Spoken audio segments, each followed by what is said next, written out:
Assalamualaikum warahmatullahi wabarakatuh. Pada video ini saya dan juga kelompok saya akan membahas materi pada bab 15 yaitu tentang perencanaan pajak pertambahan nilai atau PPN.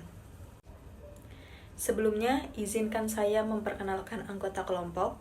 Yang pertama ada Nadia Dwi Herdianti, yang kedua ada Rizky Abdullah, yang ketiga ada Lukluk Puryana Cahyani, yang keempat ada Hafiz Abdul Jabar, yang kelima ada Novi Syahrasil Ki Aulia, yang keenam ada Fajriah Anwar, yang ketujuh ada Ade Fitri Aminingsi, yang kedelapan ada Ruri Frihatini, yaitu saya sendiri, dan yang kesembilan ada Nadira Aulia Jasmine.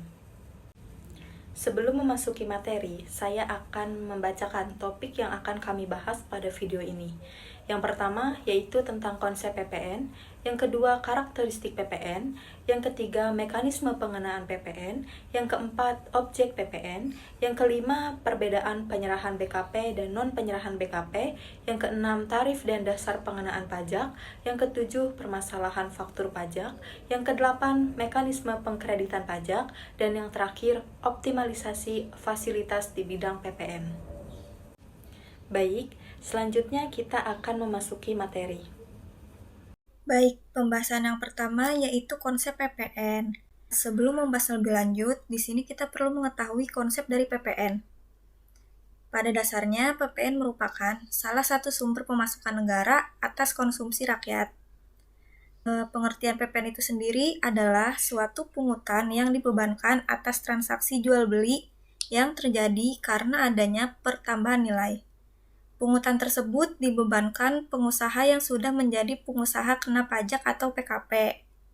Lalu, sebagai contoh sederhananya, ketika kita membeli alat tulis di sebuah toko buku yang telah ditetapkan sebagai pengusaha kena pajak, pada dasarnya harga alat tulis tersebut sudah termasuk PPN.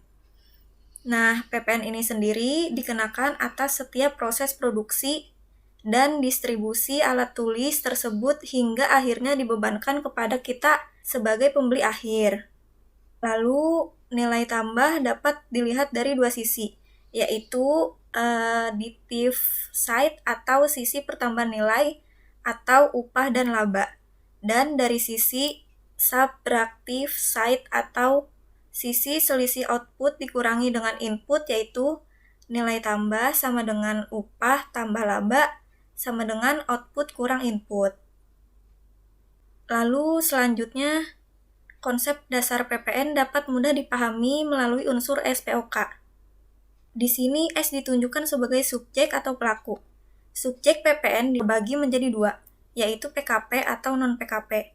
Selanjutnya, P adalah predikat, menunjukkan kegiatan yang terjadi, yaitu penyerahan, ekspor, dan impor. Yang pertama ini yaitu penyerahan. Salah satu kegiatannya adalah penyerahan hak atas BKP karena suatu perjanjian. Lalu ekspor. Dalam kegiatan ekspor, yaitu ekspor BKP baik berwujud maupun tidak berwujud akan dikenai tarif 0% dengan syarat harus berstatus PKP. Dan selanjutnya impor.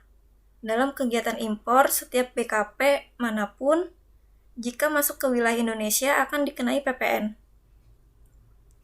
Lalu, O menunjukkan sebagai objek. Objek PPN terdiri dari BKP atau JKP dan non-BKP atau non-JKP. Dan K menunjukkan sebagai keterangan atas kegiatan yang terjadi.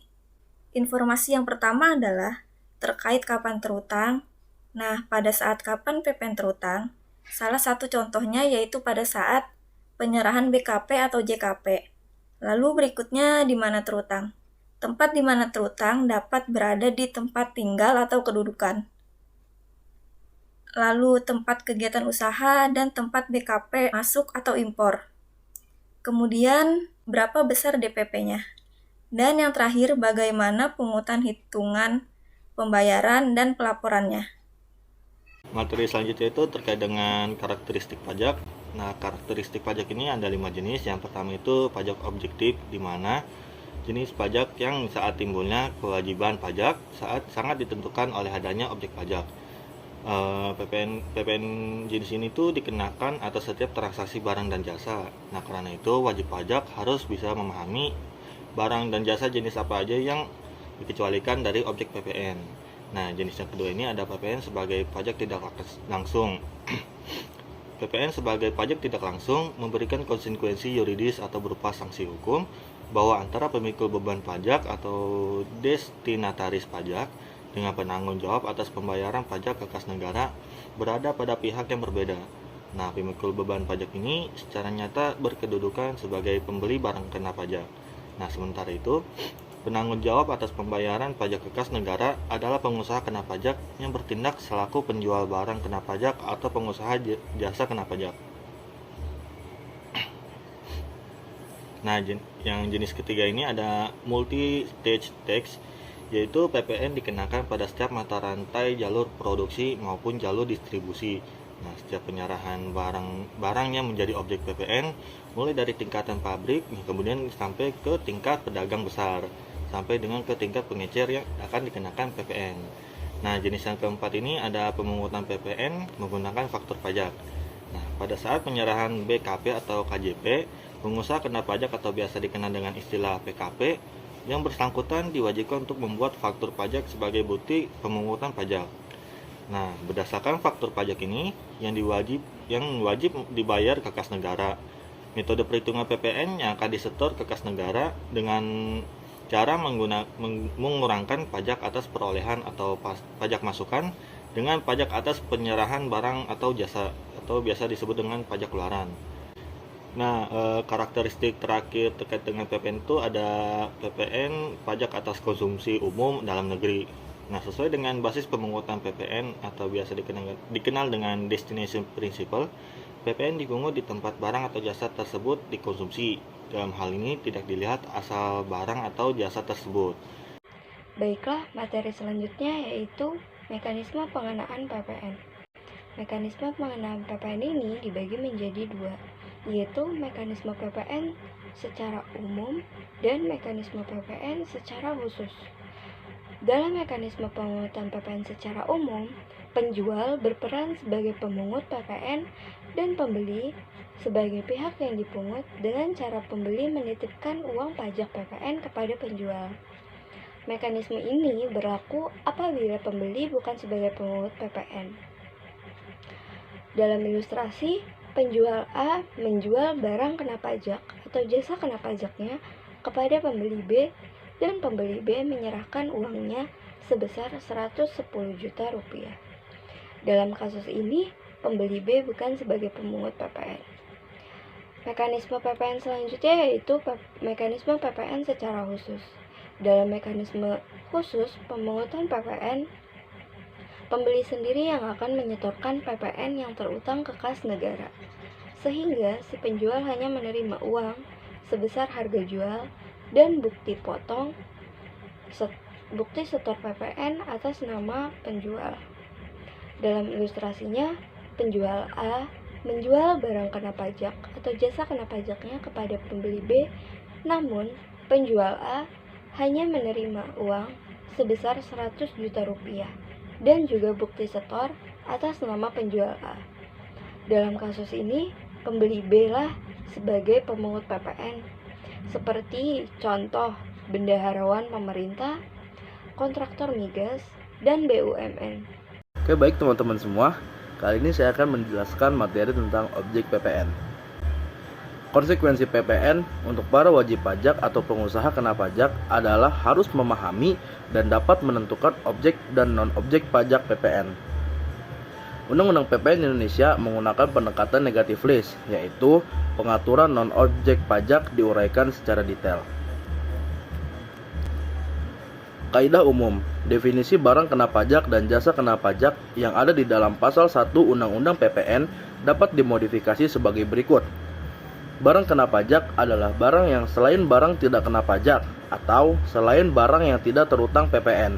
Sedangkan jasa kena pajak adalah jasa selain jasa tidak kena pajak atau selain jasa yang tidak terutang PPN. Rincian objek PPN. Pasal 4 Undang-Undang PPN mengatur tentang objek PPN, yaitu BKP dan JKP. atau barang kena pajak dan jasa kena pajak. Berikut ringkasannya. 1. Penyerahan barang kena pajak di dalam daerah pabean dilakukan oleh pengusaha. Kedua, impor barang kena pajak. Ketiga, penyerahan jasa kena pajak di dalam daerah pabean yang dilakukan oleh pengusaha. Keempat, pemanfaatan barang kena pajak tidak berwujud dari luar daerah pabean di dalam daerah pabean. Kemudian yang kelima, pemanfaatan jasa kena pajak dari luar daerah pabean di dalam daerah pabean. Yang keenam, ekspor barang kena pajak berwujud oleh pengusaha kena pajak. Yang ketujuh, ekspor barang kena pajak tidak berwujud oleh pengusaha kena pajak. Atau kedelapan, ekspor jasa kena pajak oleh pengusaha kena pajak. Kemudian ada non barang kena pajak. Dengan pertimbangan keadaan ekonomi, sosial, dan budaya, tidak semua jenis barang dan jasa dikenakan PPN. Pengecualian barang sebagai non-objek PPN tersebut sudah muncul sejak Undang-Undang PPN atau Undang-Undang Nomor 11 Tahun 1994 Pasal 4A Ayat 2 Undang-Undang PPN Undang-Undang Nomor 42 Tahun 2009 dan penjelasannya menyebutkan bahwa jenis barang yang tidak dikenai PPN adalah barang tertentu dalam kelompok barang seperti 1.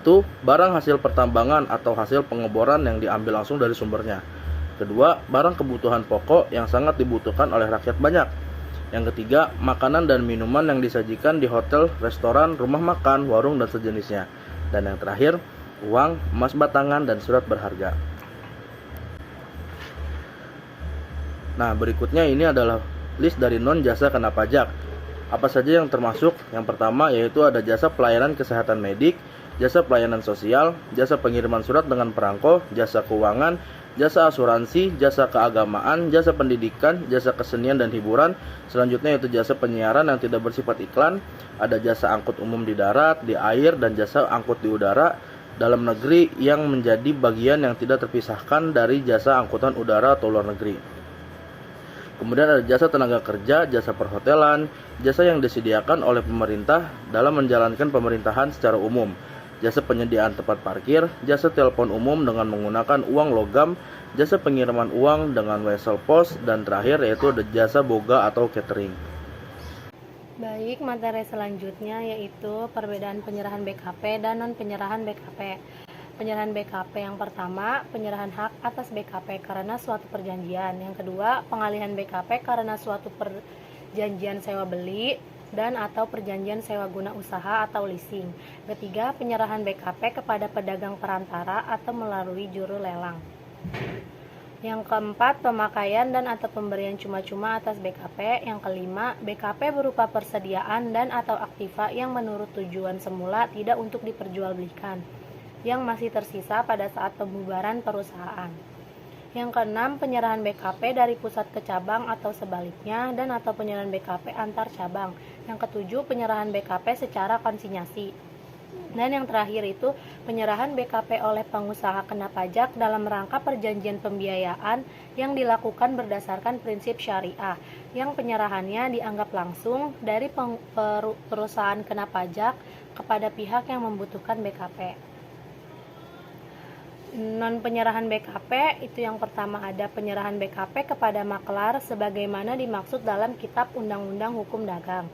Yang kedua, penyerahan BKP untuk jaminan utang piutang.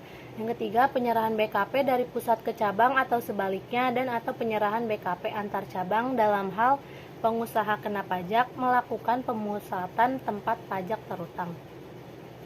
Yang keempat, pengalihan BKP dalam rangka penggabungan, pelaburan, pemekaran, pemecahan, dan pengambilan usaha dengan syarat pihak yang melakukan pengalihan dan yang menerima pengalihan adalah pengusaha kena pajak.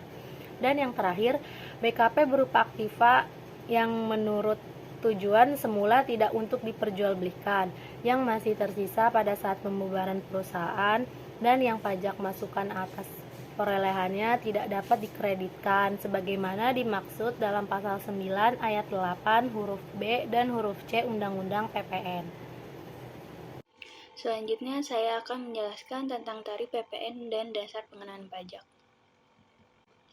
Tarif PPN di dalam pasal 7 Undang-Undang PPN diantara lainnya terdapat dua, yaitu tarif PPN adalah 10%. Dengan peraturan pemerintah, tarif pajak ini dapat diubah menjadi serendah-rendahnya yaitu 5% dan setinggi-tingginya yaitu 15%. Yang kedua ada tarif PPN sebesar 0% yang dapat diterapkan atas yang pertama, ekspor barang kena pajak berwujud, yang kedua penyerahan jasa kena pajak dari dalam daerah pabean ke luar negeri pabean oleh pengusaha kena pajak yang menghasilkan dan melakukan ekspor barang pajak berwujud atas dasar pesanan atau permintaan dengan bahan dan atas petunjuk dari pemesan di luar daerah pabean. Yang ketiga ada ekspor jasa kena pajak dan atau ekspor barang kena pajak tidak berwujud. Selanjutnya ada dasar pengenaan pajak. Secara konseptual, dasar pengenaan pajak dapat berupa penghasilan atau konsumsi. PPN menggunakan konsumsi sebagai dasar pengenaan pajak karena PPN merupakan bagian dari pajak konsumsi. Pasal 8A Undang-Undang PPN di antara lainnya mengatur 2, yaitu yang pertama, PPN yang terhutang dihitung dengan cara mengalihkan tarif PPN dengan dasar pengenaan pajak. Yang kedua, dasar pengenaan pajak atau DPP dalam jumlah harga jual penggantian, nilai impor, nilai ekspor, atau nilai lain yang dipakai sebagai dasar untuk menghitung pajak terhutang. Di sini jenis-jenis DPP nilai lain yaitu terdapat 13. Yang pertama ada pemakaian sendiri BKP dan atau JKP. Yang kedua ada pemberian cuma-cuma BKP dan atau JKP. Yang ketiga ada penyerahan film cerita. Yang keempat ada penyerahan produk hasil tembakau. Yang kelima ada BKP berupa persediaan dan atau aktiva yang menurut tujuan semula tidak untuk diperjualbelikan yang masih tersisa pada saat pembubaran perusahaan. Yang keenam ada penyerahan BKP dari pusat ke cabang atau sebaliknya, atau dari penyerahan BKP antar cabang. Yang ketujuh ada penyerahan BKP melalui perdagangan perantara. Yang kedelapan ada penyerahan BKP melalui jalur lelang. Yang kesembilan ada penyerahan jasa pengiriman paket. Yang kesepuluh ada penyerahan jasa biro, perjalanan wisata dan atau jasa agen perjalanan wisata berupa penyerahan paket wisata, pemesanan sarana angkutan, dan pemesanan sarana akomodasi yang penyerahannya tidak didasari pada pemberian komisi atau imbalan atas penyerahan jasa perantara penjualan. Yang 11 ada penyerahan jasa pengurus transportasi yang di dalam tagihan jasa pengurus transportasi tersebut terdapat biaya transportasi. Yang ke-12 ada pemanfaatan BKP tidak berwujud dari luar daerah pabean di dalam daerah pabean berupa film cerita impor. Yang terakhir ada pupuk tertentu untuk sektor pertanian yaitu pupuk bersubsidi untuk kebutuhan kelompok tani dan atau petani di sektor pertanian yang meliputi pupuk urea, pupuk SP36, pupuk ZA, pupuk NPK, dan jenis pupuk tertentu lainnya yang ditetapkan oleh Menteri Pertanian. Yang terdapat 2 yaitu atas bagian harga pupuk tertentu yang disubsidi termasuk PPN. Yang kedua ada atas bagian harga pupuk tertentu yang bagian harganya tidak disubsidi.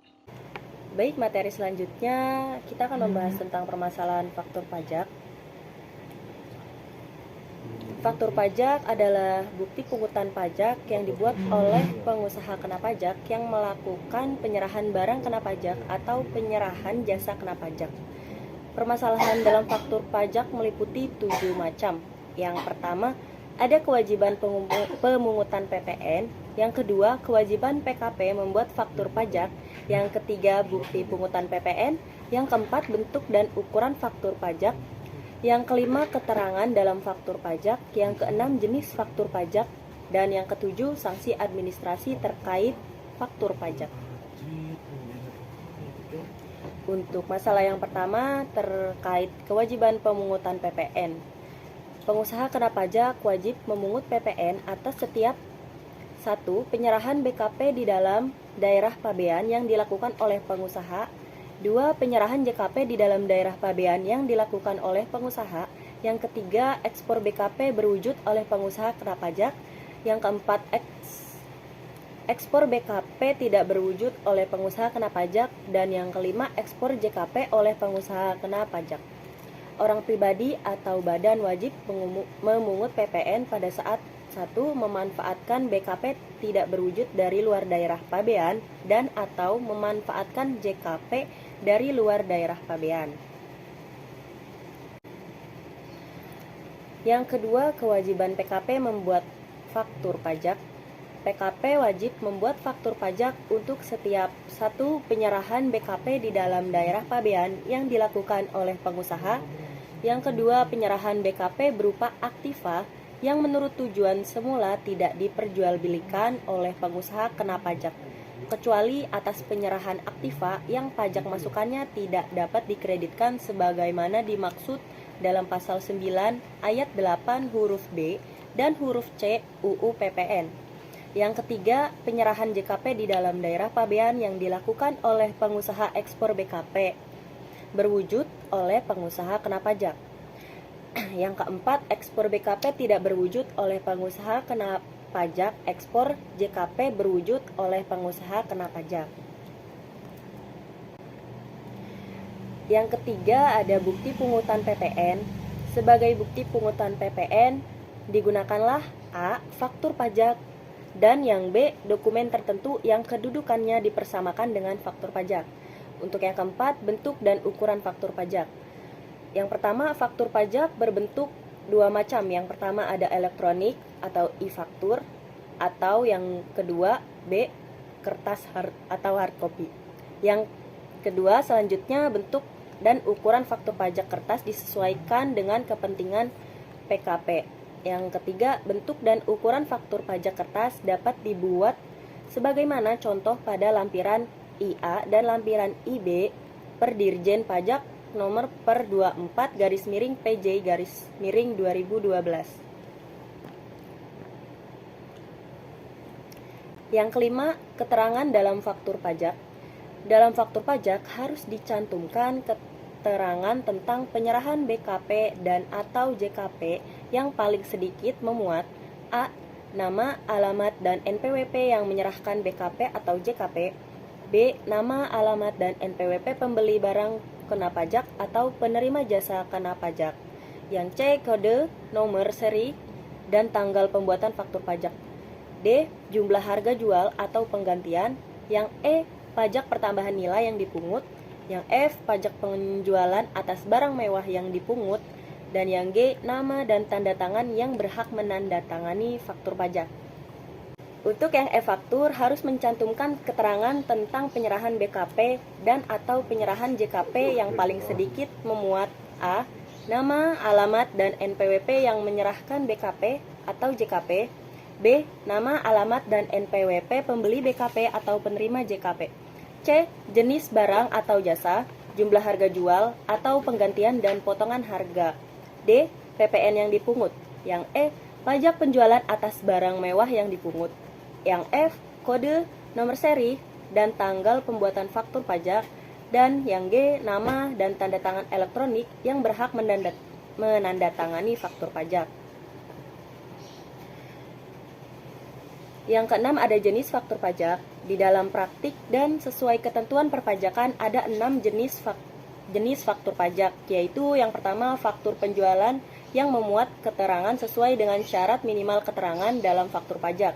Yang kedua, faktur pajak sesuai format pada lampiran per Dirjen Pajak nomor per 24 garis miring PJ garis miring 2012. Yang ketiga, faktur pajak gabungan, yaitu faktur pajak yang meliputi seluruh penyerahan yang dilakukan kepada pembeli BKP atau penerima JKP yang sama selama sebulan takwim. Yang keempat, faktur pajak pedagang eceran. Yang kelima, dokumen tertentu yang kedudukannya dipersamakan dengan faktur pajak. Yang keenam, faktur pajak khusus, yaitu faktur pajak yang dilampiri dengan cash register atau struk pembayaran atau invoice sebagai satu kesatuan yang tidak terpisahkan yang diterbitkan oleh toko retail atas pembelian barang bawaan yang PPN-nya akan diminta kembali oleh orang pribadi. Dan yang ketujuh, e-faktur yang dibuat oleh PKP sesuai daftar pada lampiran Kep Dirjen Pajak nomor Kep 136 garis miring PJ garis miring 2014. Dan permasalahan yang terlahir yaitu sanksi administrasi terkait faktur pajak. PKP dapat dikenai sanksi administrasi berupa denda sebesar 2% dari pengenaan pajak jika mendapat surat tagihan pajak atau STP sesuai dengan pasal 14 UU KUP tahun 2007. Selanjutnya, mekanisme pengkreditan pajak. Yang pertama, masa pengkreditan pajak masukan. Pajak masukan dalam suatu pajak dikreditkan dengan pajak keluaran dalam masa pajak yang sama. Pajak masukan yang dikreditkan harus menggunakan faktur pajak yang memenuhi persyaratan sebagaimana dimaksud dalam pasal 13 ayat 5 dan pasal 13 ayat 9 UU PPN. Pajak masukan yang dapat dikreditkan tetapi belum dikreditkan dengan pajak keluaran pada masa pajak yang sama dapat dikreditkan pada masa pajak berikutnya paling lambat 3 bulan setelah berakhirnya masa pajak yang bersangkutan sepanjang belum dibebankan sebagai biaya dan belum dilakukan pemeriksaan. Yang kedua, pajak keluaran pajak masukan atau disingkat dengan PKPM. Apabila pajak keluaran lebih besar daripada pajak masukan, selisihnya merupakan PPN yang harus dibayar oleh PKP. Apabila pajak masukan lebih besar daripada pajak keluaran, selisihnya merupakan kelebihan pajak yang dikompensasikan ke masa pajak berikutnya dan dapat diajukan permohonan pengembalian pada akhir tahun buku. Restitusi PPN dapat dilakukan pada setiap masa pajak khusus untuk PKP sebagai berikut. Yang pertama, PKP yang melakukan ekspor barang kena pajak berwujud. Lalu PKP yang melakukan penyerahan BKP dan atau JKP kepada pemungut PPN. PKP yang melakukan penyerahan BKP dan atau JKP yang PPN-nya tidak dipungut. PKP yang melakukan ekspor JKP dan atau BKP tidak berwujud. PKP yang ditetapkan sebagai wajib pajak dengan kriteria. Dan yang terakhir, PKP dalam tahap belum berproduksi sebagaimana dimaksud dalam pasal 9 ayat 2A UU PPN. Pengembalian kelebihan pajak masukan kepada PKP pada butir 2 huruf A sampai dengan huruf E dilakukan dengan pengembalian pendahuluan kelebihan pajak sesuai pasal 17C ayat 1 UU KUP. Sepanjang PKP tersebut mempunyai kriteria sebagai PKP berisiko rendah yang penetapannya melalui peraturan Menku. PKP tersebut tidak pernah dilakukan pemeriksaan bukti permulaan dan atau penyidikan dalam jangka waktu 24 bulan terakhir. Kriteria lainnya adalah PKP merupakan perusahaan terbuka dan paling sedikit 40% dari keseluruhan saham disetornya diperdagangkan di Bursa Efek Indonesia. PKP merupakan perusahaan dengan saham mayoritasnya dimiliki secara langsung oleh pemerintah pusat dan atau pemerintah daerah, atau produsen selain di atas memenuhi persyaratan sebagai berikut, yaitu tepat waktu dalam penyampaian SPM PPN selama 12 bulan terakhir, nilai BKP yang dijual pada tahun sebelumnya paling sedikit 75% merupakan produksi sendiri, dan laporan keuangan untuk 2 tahun pajak sebelumnya diaudit oleh akuntan publik dengan pendapat wajar tanpa pengecualian atau wajar dengan pengecualian. Selanjutnya, yang ketiga, pajak masukan yang terkait dengan penyerahan terutang dan tidak terutang. Apabila dalam suatu masa pajak, selain melakukan penyerahan yang terutang, PKP juga melakukan penyerahan yang tidak terutang pajak. Jumlah pajak masukan yang dapat dikreditkan adalah pajak masukan yang berkenaan dengan penyerahan yang terutang pajak, sepanjang bagian penyerahan yang terutang pajak dapat diketahui dengan pasti dari pembukuannya. Jumlah pajak masukan yang dapat dikreditkan untuk penyerahan yang terutang pajak dihitung dengan menggunakan pedoman yang diatur dengan keputusan Menteri Keuangan, sepanjang pajak masukan untuk penyerahan yang terutang pajak tidak dapat diketahui dengan pasti. Yang keempat, PKP belum berproduksi dan gagal berproduksi. Bagi PKP yang belum berproduksi sehingga belum melakukan penyerahan yang terutang pajak, pajak masukan atas perolehan dan atau impor barang modal dapat dikreditkan.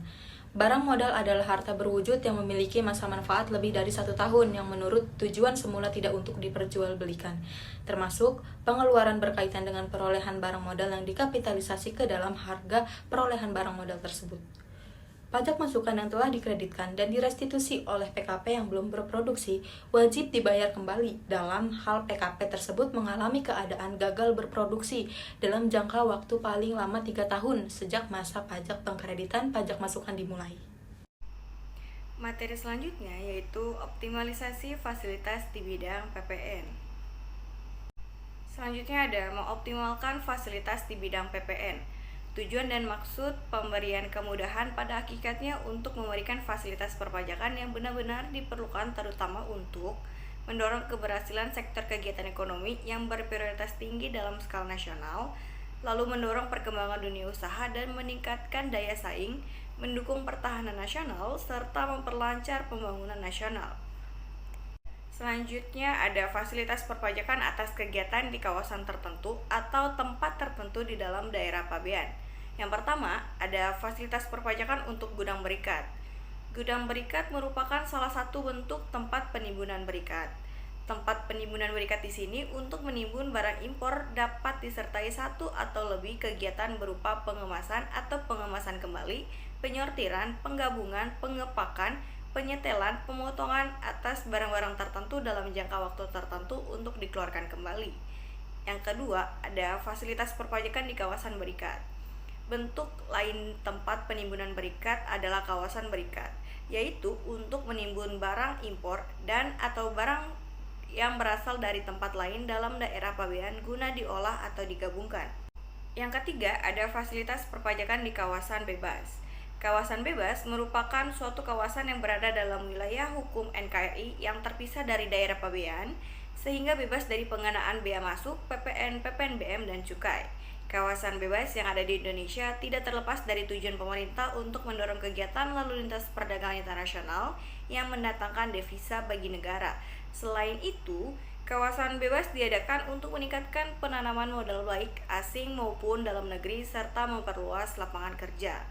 Yang keempat, ada fasilitas perpajakan untuk kawasan ekonomi khusus atau KEK. Kawasan ini merupakan kawasan dengan batas tertentu dalam wilayah hukum NKRI yang ditetapkan untuk menyelenggarakan fungsi perekonomian dan memperoleh fasilitas tertentu.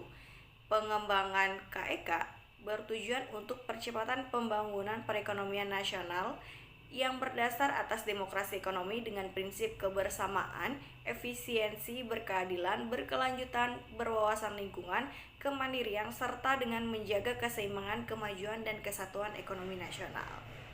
Yang kelima, ada fasilitas perpajakan untuk kawasan industri. Kawasan industri merupakan kawasan tempat pemusatan kegiatan industri yang dilengkapi dengan sarana dan prasarana penunjang yang dikembangkan dan dikelola oleh perusahaan kawasan industri. Pembangunan kawasan industri merupakan upaya untuk mengembangkan industri yang berwawasan lingkungan serta memberikan kemudahan dan daya tarik bagi investasi dengan pendekatan konsep efisiensi, tata ruang, dan lingkungan hidup. Selanjutnya ada fasilitas PPN dibebaskan atas penyerahan atau impor BKP dan penyerahan JKP. Sebagai pelaksanaan pasal 16B Undang-Undang PPN dan dalam rangka mendorong pembangunan nasional dengan membantu tersedianya barang-barang yang bersifat strategis, serta setelah dikonsultasikan kepada DPR, peraturan pemerintah ditetapkan terkait dengan pembebasan PPN atas impor dan atau penyerahan BKP tertentu yang bersifat strategis. Selanjutnya ada fasilitas PPN tidak dipungut. Yang pertama ada BKP dan atau JKP yang pengaturannya terpisah. Selain BKP dan atau JKP yang mendapatkan fasilitas PPN dibebaskan, ada beberapa BKP dan atau JKP yang PPN-nya tidak dipungut dan diatur secara terpisah. Yang kedua, kelompok BKP atau JKP tertentu. Fasilitas PPN tidak dipungut tersebut bertujuan untuk mendorong pengembangan angkutan nasional di bidang angkutan darat, angkutan air, dan angkutan udara, lalu menjamin tersedianya peralatan Tentara Nasional Indonesia atau TNI dan Kepolisian Negara Republik Indonesia atau Polri yang memadai untuk melindungi wilayah NKRI baik dari ancaman eksternal maupun internal. Selanjutnya yaitu kesimpulan. PPN adalah pajak tidak langsung yang dikenakan atas konsumsi barang atau jasa kena pajak dalam daerah pabean. Sesuai legal karakter dari PPN ini yang bersifat non-kumulatif, maka harus menanggung PPN ini. PPN juga memiliki karakteristik sebagai pajak objektif yang mengandung pengertian bahwa timbulnya kewajiban pajak di bidang PPN sangat ditentukan oleh adanya objek pajak. Secara umum, mekanisme pemungutan PPN menggunakan mekanisme Indirect Subtraction Method atau Invoice Method (PMPK) dan metode inilah yang terbaik dari metode lainnya. PPN menganut asas destination principle, yang berarti pajak dikenakan di tempat tujuan barang atau jasa yang akan dikonsumsi, sehingga kegiatan impor dikenakan PPN, sedangkan ekspor tidak dikenakan PPN, namun dengan alasan ekonomis dikenakan PPN dengan tarif 0%. Ada beberapa fasilitas PPN atau kemudahan yang diberikan pemerintah kepada pengusaha kena pajak, yaitu yang pertama ada fasilitas PPN dibebaskan, dan yang kedua ada fasilitas PPN tidak dipungut. Baik, itulah pemaparan materi mengenai pajak pertambahan nilai atau PPN. Atas perhatiannya kami ucapkan terima kasih, kurang lebihnya mohon maaf. Wassalamualaikum warahmatullahi wabarakatuh.